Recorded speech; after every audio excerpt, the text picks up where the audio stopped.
All right. Hare Krishna. So, welcome you all for uh Be a Yogi program that we started last December 2022. And after around a break for a New Year break, around 8 to 10 days, we are resuming it from today onwards. ॐ अज्ञानतिमिरन्दस्य ज्ञानाञ्जनाशलाकया चक्षुरुन्मिलितं येन तस्मै श्रीगुरवे नमः नमो ॐ विष्णुपादाय कृष्णपृष्ठाय भूतले श्रीमते भक्तिवेदान्तस्वामिनिति नामिने नमस्ते सरस्वते देवे गौरवाणी प्रचारिणे निर्विशेषशून्यवादी पाश्चात्य देशतारिणे जय श्री कृष्ण चैतन्य प्रभु नित्यानंद श्री अद्वैत गदाधर श्रीवासादि गौ भक्तवृंद हरे Krishna Krishna Krishna Hare Hare Hare Ram Ram Ram Hare Hare. So we are resuming our study from 6th chapter and verse number 1. I hope it's visible for everyone. All right.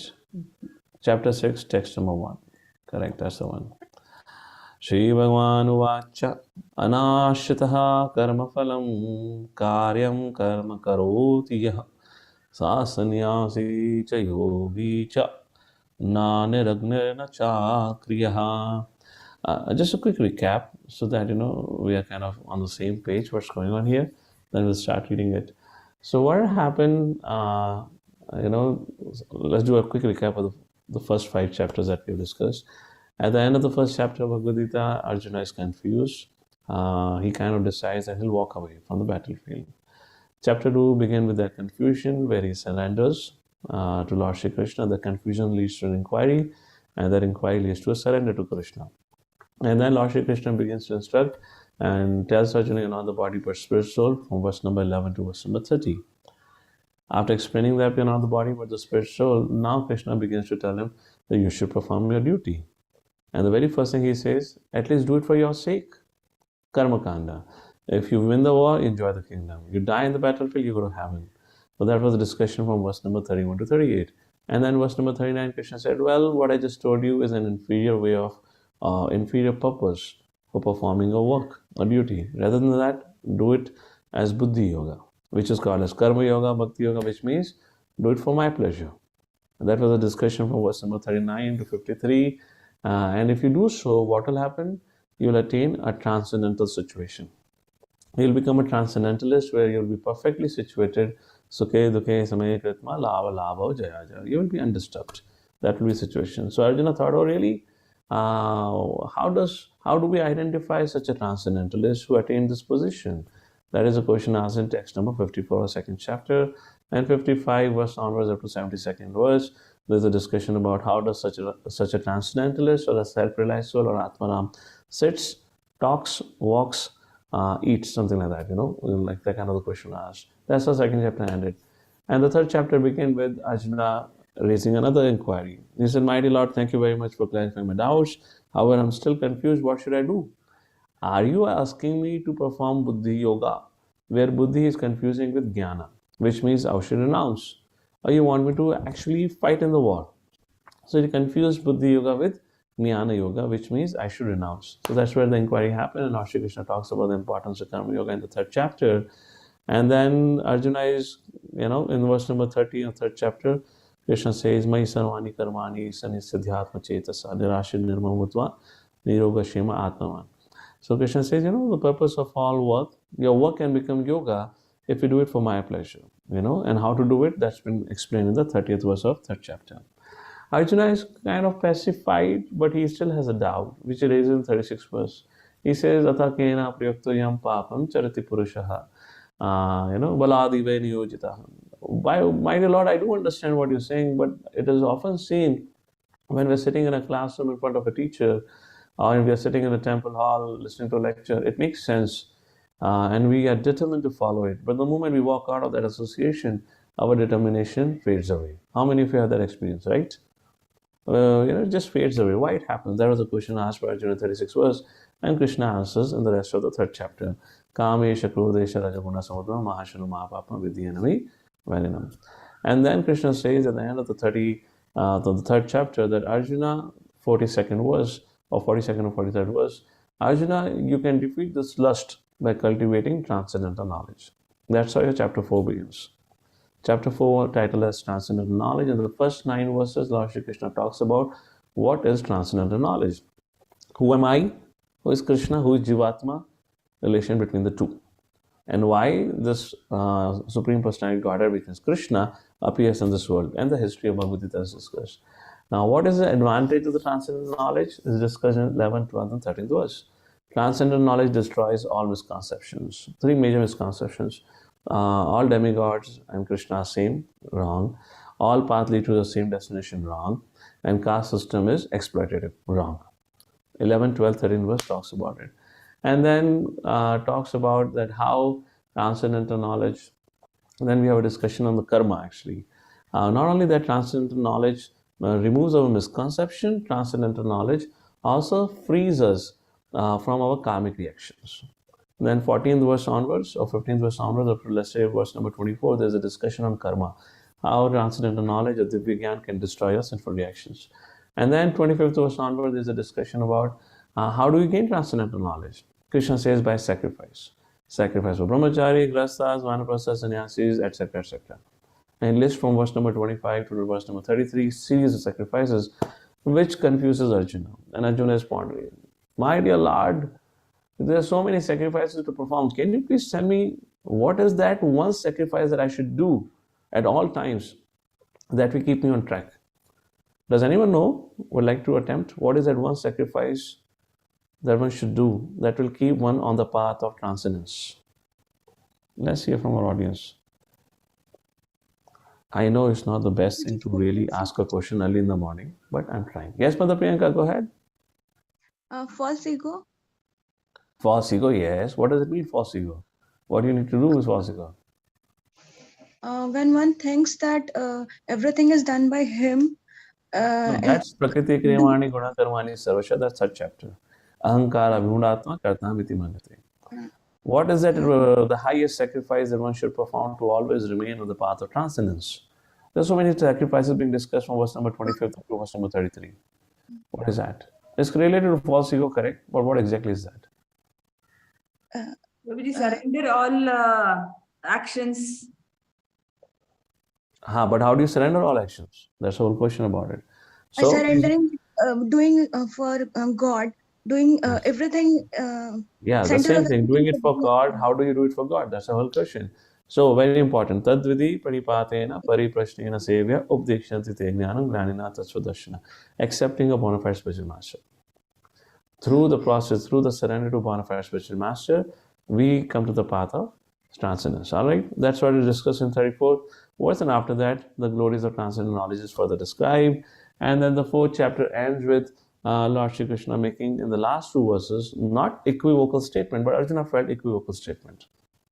In the second last verse, Krishna says, by the practice of sannyas yoga, sannyas adhyatma chetasaha. Like that's something Krishna says in the second last verse, and Arjuna thought, Lord Shri Krishna is telling me to take sannyas. And then in the last verse, Krishna said, okay, Arjuna, get up and fight. So Arjuna got confused again. And the 5th chapter opened with that inquiry. My dear Lord, what do you want me to do? Can you please tell me? Are you saying me to practice karma yoga, jnana yoga? Please tell me one definitive path. And the first few verses of the 5th chapter clarifies that, Arjuna, there is no difference between karma yoga and jnana yoga. They both will bring you to the same destination. However, karma yoga is far easier. So 5th chapter is a very, very important chapter. Particularly, it reconciles, or it clearly tells us how should we perform karma yoga. Verse number 8, 9, 10 of the 5th chapter, and 11 and 12 also. Krishna says to practice karma yoga, which means primarily nishkam karma yoga, we need to learn how to control our mind and senses, and various steps are mentioned about that. Be detached from the fruits of a result. Work should be performed as a means of purification. Like there are few points I mentioned, this should be, this is something you need to memorize. These are certain things we need to memorize about it, so that we are not confused how we are supposed to perform karma yoga. We should have a control of mind and senses, work without the desire to enjoy the results of the action, the work should be performed as a means of purification, etc. So there are 5 points Krishna mentions around that. And then the discussion goes on about what's the next discussion about it, and then it comes to vidya vanaya sampane, then yehi samspasha jab hoga, and yogin, and that last verse is, what is that? Bhoktaram Vinatapasam. So 3 major concepts. The very important concept. After this whole discussion about how to perform karma yoga, then Krishna talks about Arjuna ponders, my dear Lord, how is it actually possible when you have actually performed an action, but obviously you'll be attached to the result. And then Krishna talks about you're not the doer, the concept of 3 doers. And then the concept of how the transcendental knowledge teaches you to see everyone equally. Vidya Vinaya Sampane. And those who are situated in transcendental knowledge, they do not enjoy any pleasure in mundane affairs. Yehi samspash jab hoga. And finally, the peace formula for chapter verse number 20. Bhoktaram Niratapasam Sarvalokameshram Srutam Sarvabhutanam Gyandavam Shanti Machati. However, on the 28th verse of the 5th chapter, Lord Shri Krishna spoke about that how you can attain the same situation, the same state of transcendence through the practice of Ashtanga Yoga. And that is how our 6th chapter begins. Fair enough? So in 2023, we revised what we learned in 2022. Okay, now we'll proceed ahead. What we're going to learn in 2023. This is how we have come to 6th chapter. Verse number 1, I already read the Sanskrit. Let's go ahead to the translation. Lord Shri Krishna, the Supreme Personality of God, said, one who is attached to the fruits of his work and who works as is obligated is in the renounced order of life. And he is a true mystic, not he who lights no fire and performs no duty. Purport by His Divine Grace, A.C. Bhaktivedanta Swami Srila Prabhupada. In this chapter, the Lord explains that the process of the Eightfold Yoga system is a means to control the mind and senses. However, this is very difficult for people in general to perform, especially in the age of Kali. Although the Eightfold Yoga system is recommended in this chapter, the Lord emphasizes that the process of Karma Yoga or acting in Krishna consciousness is better. Everyone acts in this world to maintain his family and their paraphernalia, but no one is working without some self-interest, some personal gratification, be it concentrated or extended. The criterion of perfection is to act in consciousness and not with a view to enjoying the fruits of work. To act in Krishna consciousness is the duty of every living entity because all are constitutionally parts and parcels of the Supreme. The parts of the body work for the satisfaction of the whole body. The limbs of the body do not act for self-satisfaction, but for the satisfaction of the complete whole. Similarly, the living entity who acts for satisfaction of the Supreme Whole and not for personal satisfaction is the perfect sannyasi, the perfect yogi. Very important point. The sannyasis sometimes artificially think that they have become liberated from all material duties, and therefore they cease to perform Agnihotra Yajna, fire sacrifices. But actually, they are self-interested because their goal is to become one with the impersonal Brahman. Such a desire is greater than any material desire, but is not without self-interest. Similarly, the mystic yogi who practices the yoga system with half-open eyes, ceasing all material activities, desires some satisfaction for his personal self. But a person acting in Krishna consciousness works for the satisfaction of the whole without self-interest. A Krishna conscious person has no desire for self-satisfaction. So Prabhupada is comparing here Jnana Yogi, Ashtanga Yogi, and a Bhakti Yogi.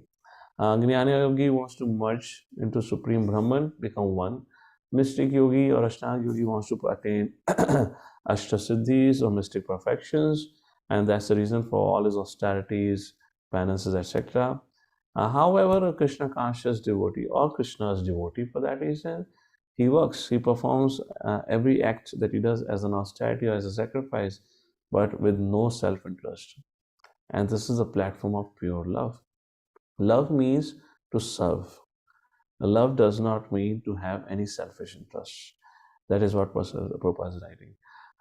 If in case any one of you would like to know more about what actually love is on the spiritual plane, I would highly recommend you a very small book by Srila Prabhupada based on his lectures, titled by the name of Bhakti, The Art of Eternal Love. Something like that is the title. It's a very small book. I read it almost probably 15 years ago, something around that.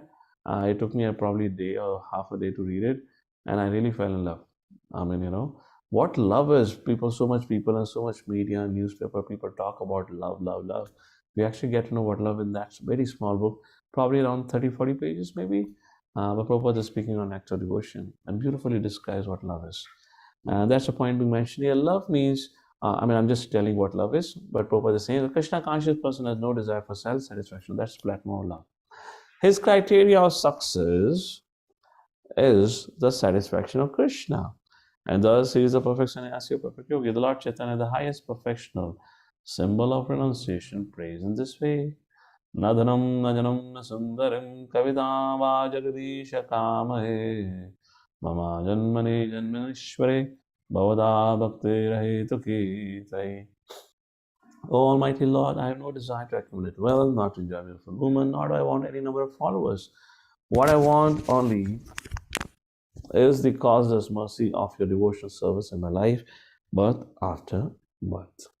Alright, translation was again, who is unattached to the fruits of his work, who works as is obligated, is in the renounced order of life. So, who is a sannyasi?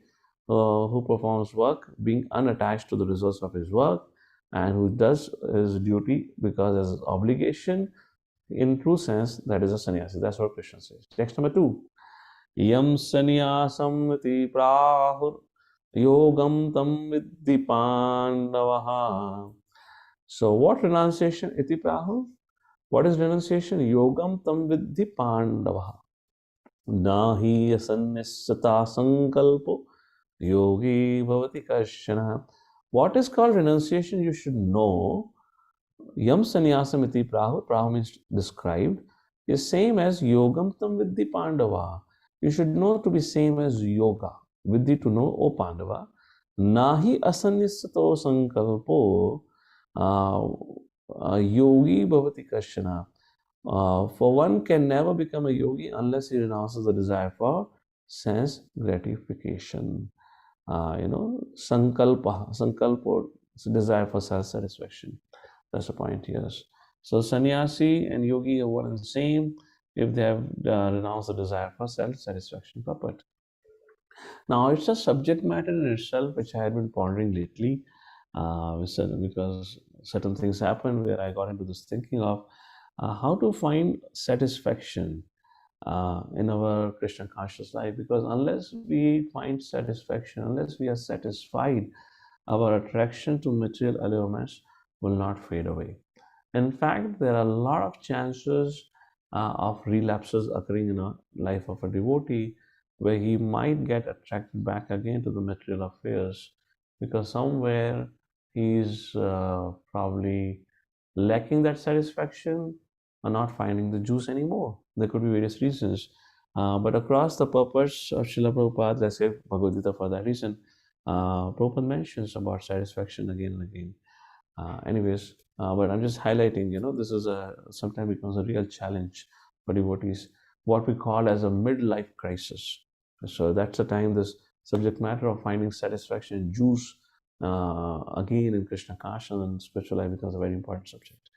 Let's take a look at the purport. Prabhupada speaks on this.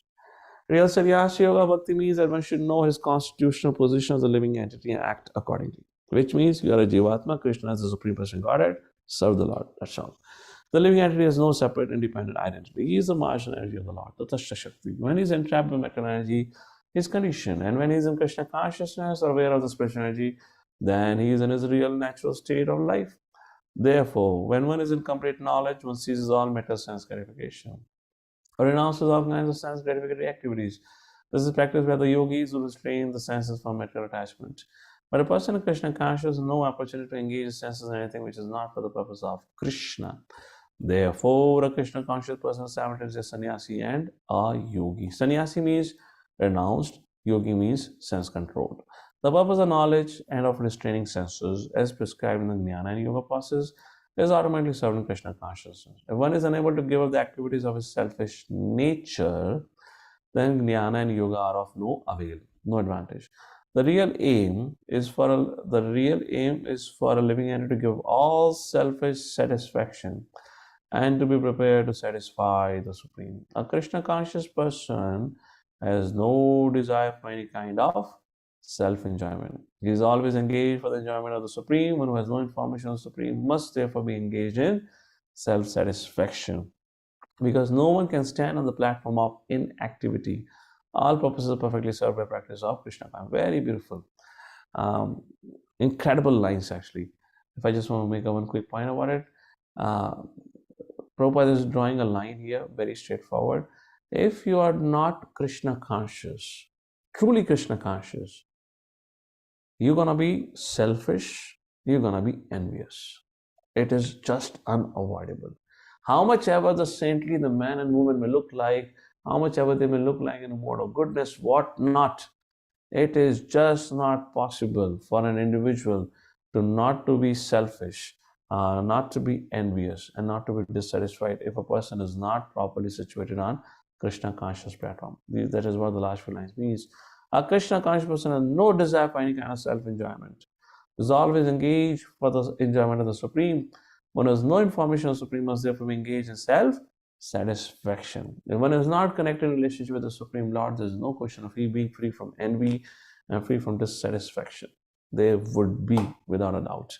Why? Because he's acting on a selfish platform. And when you act on a selfish platform, then there is a competition for resources. Text number 3.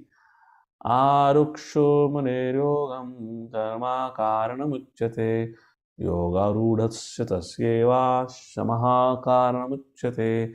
For one who is a neophyte in the Eightfold Yoga system, Arukshur, which means a neophyte, who just begins the Eightfold Yoga system, work, karma karana uchyate, work is set with the means. And for one, yoga rudhasya. So there are two stages, Arurukshur and Yoga Rudha. Yoga Rudha means advanced yogi, Arurukshu means a new entry, a new entrant for that reason. Yoga Rudhasya tasyeva shamaha karanam uchyate. And for one who is elevated in yoga, cessation of all material activities set to be the means. Depending on your spiritual advancement, your spiritual master will give you different instructions. Very important point to be noted here. It's not that I'm chanting 16 hours, you're chanting 16 hours, everyone is chanting 16 hours. So for all of us, our spiritual practice and application would be all same. It's not like that. Being on a different spiritual consciousness, spiritual platform, our authorities may engage in different services and may give us different applications.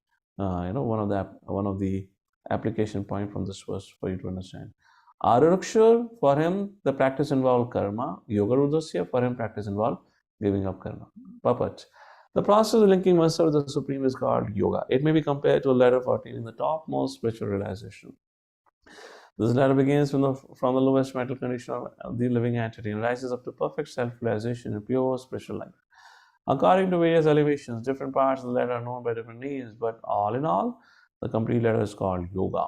And it may be divided into 3 parts, Jnana, Dhyana, and Bhakti Yoga. The beginning of the ladder is called Yoga Rukshu stage, and the highest rung is called Yoga Rudha. Concerning the Eightfold Yoga system, times in the beginning to enter into meditation through regular principle life, practice different sitting postures, which are more or less bodily exercises, are considered fruitive material activities. All such activities lead to achieving perfect mental equilibrium to control the senses. When one is accomplished in the practice of meditation, he ceases all disturbing mental activities. A Krishna conscious person, however, is situated from the beginning of the platform meditation because he always thinks of Krishna. And being constantly engaged in the service of Krishna is considered to have ceased all material activities. So the translation here talking about 2 levels of yogis. One is neophyte, second is advanced. And Prabhupada talks about that in the purport. And then Prabhupada talks about the yoga ladder, where you have Jnana Yoga, Ashtanga Yoga, and Bhakti Yoga. And the Arurukshu stage is the first beginning stages, Yoga and Yoga Rudha is the concluding stages.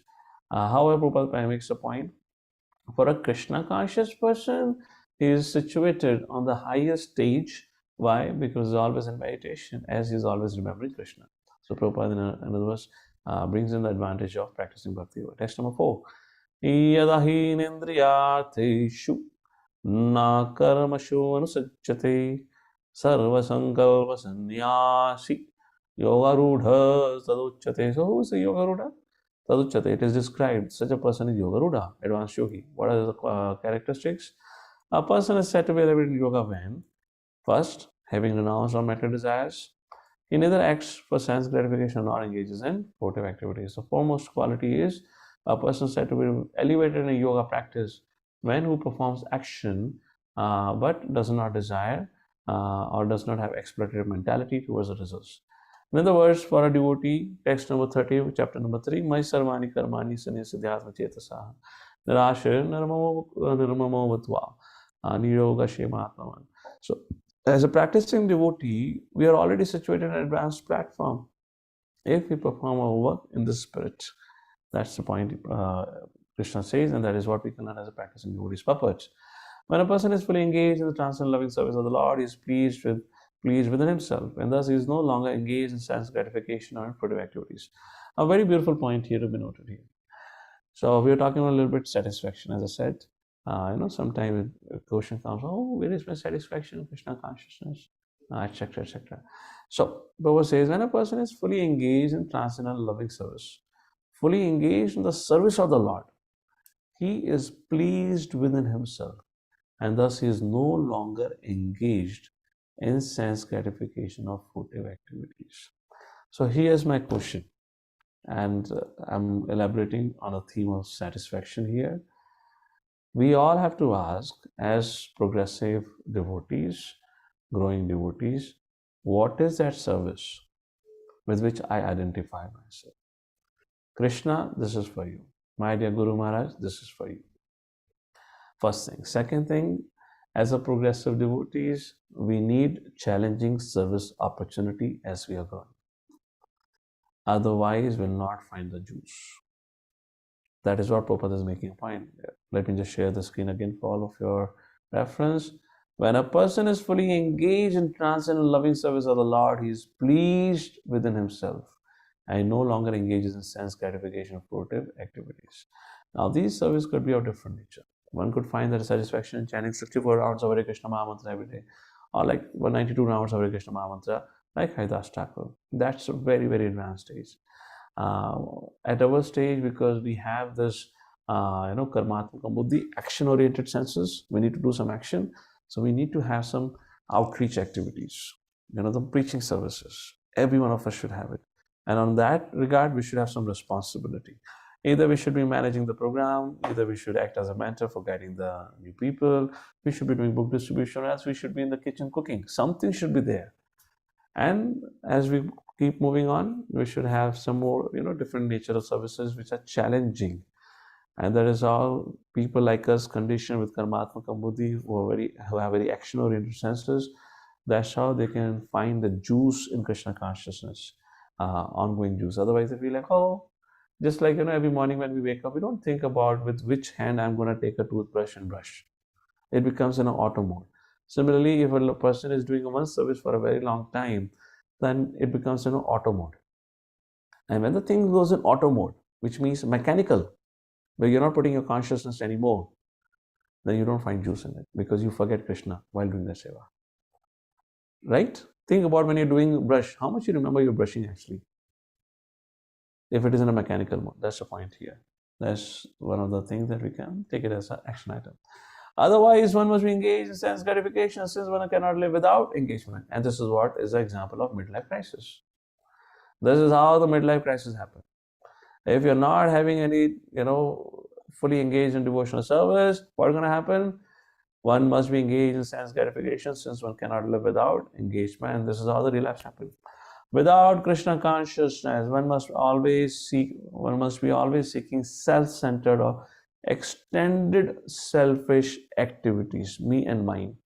But a Krishna conscious person can do everything for the satisfaction of Krishna and thereby be perfectly detached from sense gratification. One who has no such realization must mechanically try to escape material desires before being elevated to the top rung of the yoga ladder. Text number 5. Now,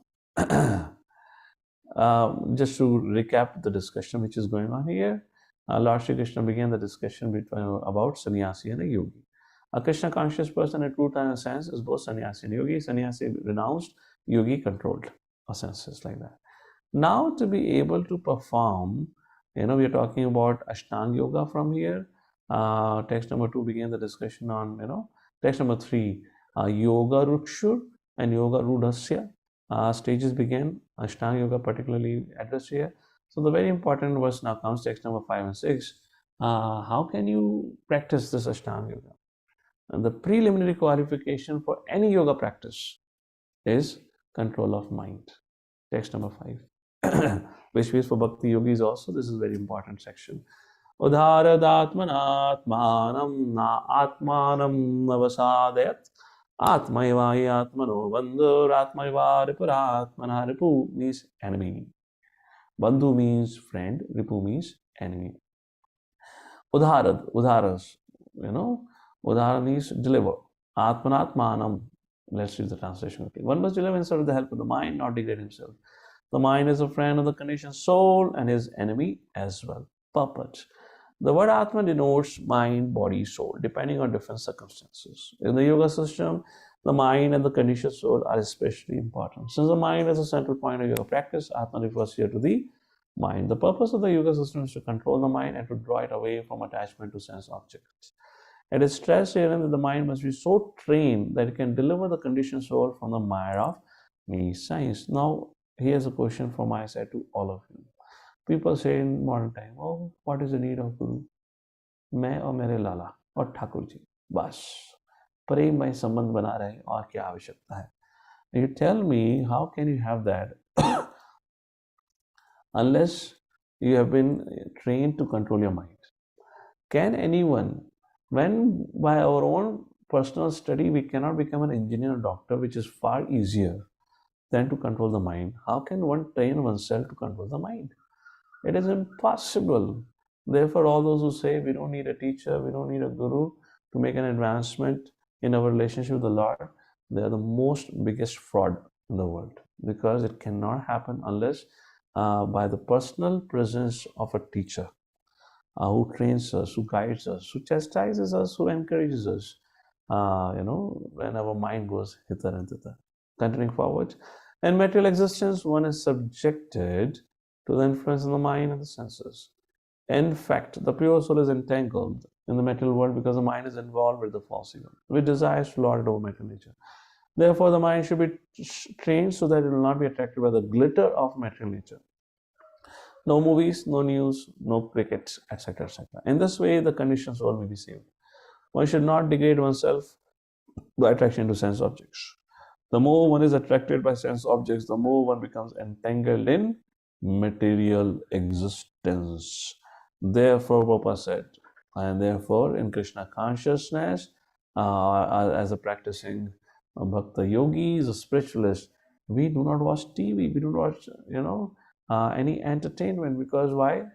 Any news program, any media activity, any social media activity, or let's say any movies or programs that we have, TV programs, etc., you'll see it generates attraction towards sense object. First of all and foremost, it will create an attraction for an opposite sex. First thing. Second, for the material opulences. You will see the hero, heroine with the best of the cars, the best of the costumes, slim and trim, very toned up body, physique like that. And that creates attraction. Prabhupada says the more one is attracted by sense objects, the more one becomes entangled in material existence. Therefore, if you want to disentangle ourselves, this is the things which we need to give up at the first. Otherwise, our mind cannot be disentangled. This is the first step of training the mind. The best way to disentangle oneself is to always engage the mind in Krishna consciousness. And Prabhupada in one of the Prabhupada writes, Krishna consciousness and sense gratification goes ill together. So to be able to engage the mind always in Krishna consciousness, these are things which we need to give up. The word he is used for emphasizing this point. That is, one must do this. It is also said, Manaiva manushyanam karanam manda mokshayahu vandhaya vishaya sango muktai nirvishayam manaha. For man, mind is a cause of bondage, mind is a cause of liberation. Mind absorbed in sense object is a cause of bondage. And mind detached from the sense objects is a cause of liberation. So the moment our mind does not find joy in the movies, the TV shows, the things of this world, we become liberated, or we are on our way to become liberated. Therefore, the mind which is always engaged in Krishna consciousness is the cause of supreme liberation. Text number 6. Bandhuratma Bandhuratmaatmanas tasya yena atmaivatmana jitaha anatmanastu shatrutve vatidatmeva shatruva. The text number 5 talked about that the mind is controlled, then mind becomes the best of the friend. If mind is uncontrolled, the mind is the worst enemy. The question comes, how does the mind become friend and enemy?